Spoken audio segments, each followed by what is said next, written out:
Good morning. Okay, so today I wanted to do a little pack with me for Paris, but not for a kind of 2 or 3 night stay in Paris, but a 1-day day trip from London to Paris. Now, I know you're probably like, surely you just take a normal handbag with you, and you don't have to worry about what goes in it. But trust me when I say this, because I have been on a very delayed Eurostar home before.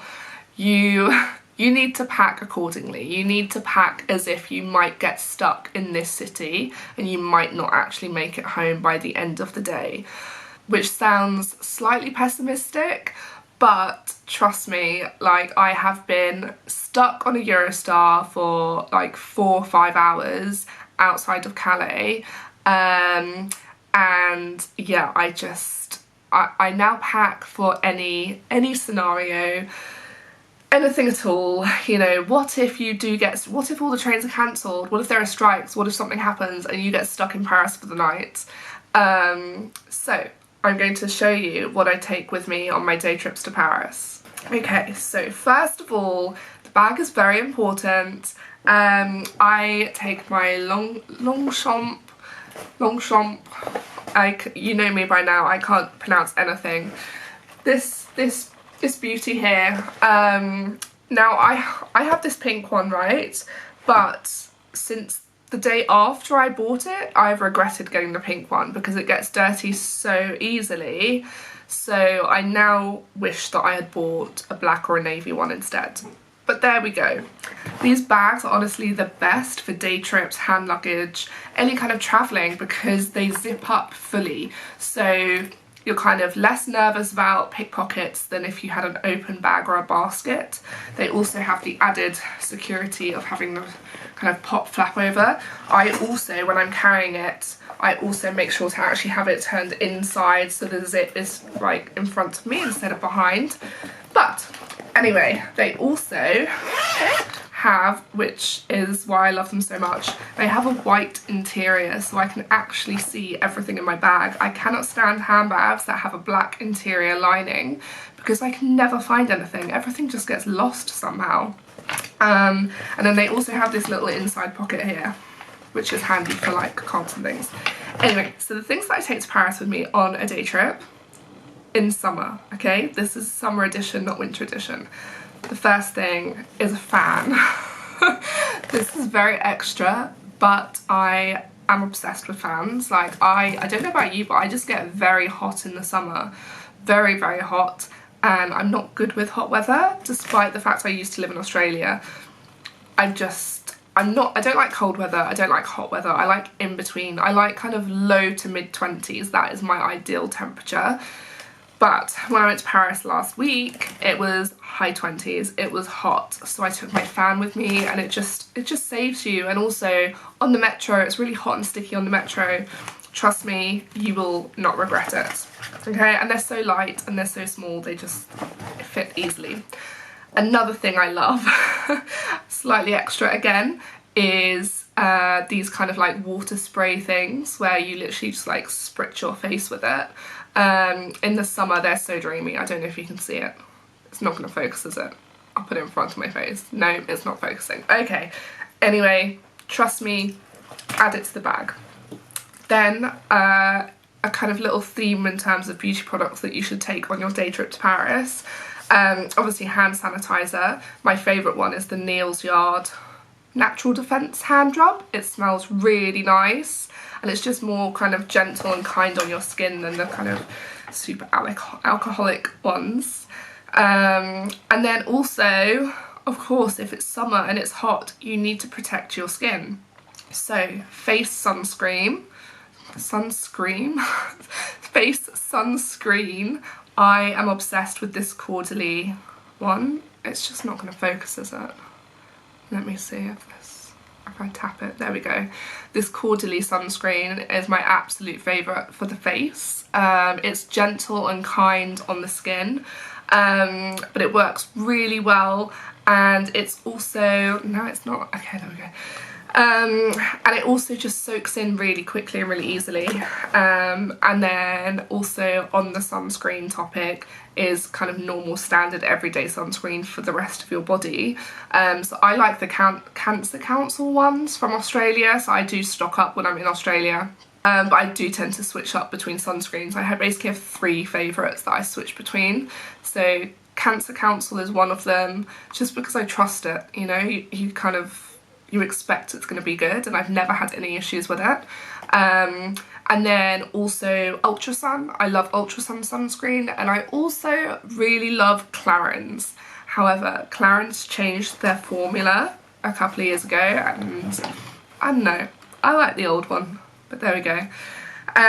So those are kind of the important beauty products that you should be taking with you. And then we also, in terms of hygiene, I always carry a little mini pack of wet wipes. I like the Cheeky Panda ones because they're more sustainable, more eco-friendly, they're biodegradable. So yeah, you can pick them up in boots. I don't know if Superdrug do them as well, but always handy to have wet wipes with you just for general cleanliness. You just never know when you're going to need them. I also like to take a pack of tissues, but I have run out, so I do not have any to show you. But other things that I take are, I always take cold and flu tablets or paracetamol or any kind of painkillers with me, just because you don't want to be in another country or potentially stuck on a Eurostar and suddenly you get a headache or something and you don't have anything to help. So I always take either paracetamol, painkillers or cold and flu tablets with me, just in case. And then I also take snacks because you always need snacks, right? Firstly, for the train journey. Secondly, you might be peckish wandering around, walking thousands of steps around the city. I always take some sort of like cereal bar with me, and then, I mean, I love sweets, so I always take kind of a pack of Starbursts or Frutella as well, but that's just me. You can take whatever snacks you like, but I would recommend that they're not kind of snacks that could melt, so don't take chocolate or anything like that. I do, of course, also make sure I stop off at a Carrefour or a Monoprix in Paris to stock up on all the bits that I like to bring back with me, but it's always just useful to just take a couple of snacks with you just so that you're never caught kind of without something in case you have, you know, a funny moment. And then, of course, it's summer, so you also need sunglasses. I've gotten into the habit of taking my sunglasses in my handbag everywhere with the case, because I used to put them in my bag without the case and then they always got destroyed. So now I'm really careful with my sunglasses and I make sure they're in the case. And then, of course, women, I'm just going to clean this before I show you because it's really disgusting. It is full of my hair. Okay, also a hairbrush. I mean, I don't know about you, but I like to have soft hair, and you know when you're kind of sweaty and walking around a city all day, your hair just gets like a bit gross and tangled and knotty. I love that feeling where you stop, you have a nice cold drink, brush your hair in the toilet and you just feel fresh again. So yeah, I always take a hairbrush with me as well. Now, I also always take my phone charger with me because, again, you don't know when you're gonna kind of get caught somewhere. You might, like I say, you know, get stranded in Paris or on the Eurostar, your phone might run out of battery, and when you're in another country it's just not worth that risk. So some people take a portable battery. Yeah, you know, there's like portable batteries. I used to have one, but I found that they get really hot. I still have it somewhere, but I prefer to just take my charger. And yeah, like the Eurostars have charging plugs and everything, and everywhere in Paris will let you charge your phone behind the bar, so yeah. And then I also, of course, take an adapter for if I do want to charge it in Paris rather than on the Eurostar. And then, of course, it's COVID times, so a mask. Of course, like most places, you don't have to wear a mask now, but I always take one with me just in case. You just never know when you're going to go somewhere where you might want to wear one to feel comfortable. You know, other people might want you to wear one. You're better off to just have one with you at all times just in case. And then also going back to the electronic side of things, headphones for that 2.5 hour journey on the Eurostar if you want to listen to music. I do also take a book with me, just because it's really nice to kind of go to Paris for a day trip, sit in a garden in the afternoon and have a little read of a book for half an hour to an hour and just chill. So yeah, also recommend a book. I don't have any here, but apart from the ones on my bookshelf, but I'm not gonna go get one. Anyway, take a book, and take a good book, one that you're gonna enjoy reading, that's easy to read, not some heavy non-fiction book. And then of course, money. So I never take my proper purse with me, just because what if your bag gets stolen, or I'm quite a forgetful person, what if I leave my bag somewhere and then I somehow get home and I have no cards and no money. So I always take just a little travel purse that has kind of a couple of cards in it, my spare driver's license. I probably shouldn't say this, I think that's illegal, but I have a spare driver's license because my purse was stolen a few months ago. I then obviously applied for a new driver's license because mine was stolen, and then someone returned my purse to me. They literally sent it to me in the post because my address was on my driver's license.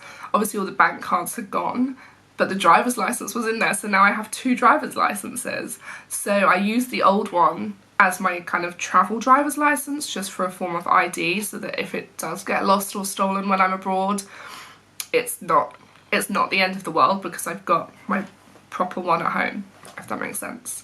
Please don't tell on me. Yeah, and then I also always carry just a few euros, not too many because everywhere over there takes cards, but again, you just don't know when you're gonna need cash, so I always try and carry about 50 euros on me just in cash, just in case. And then I also always take just a light jumper, just because, again, like even if it's summer and it's hot, you don't know, like it might get chilly in the evening, like if you're not getting the train home until kind of 8-9 o'clock, it might get chilly, or you might get cold on the train back, or you might get stuck and stranded and you might be in a small dress and then you're freezing cold.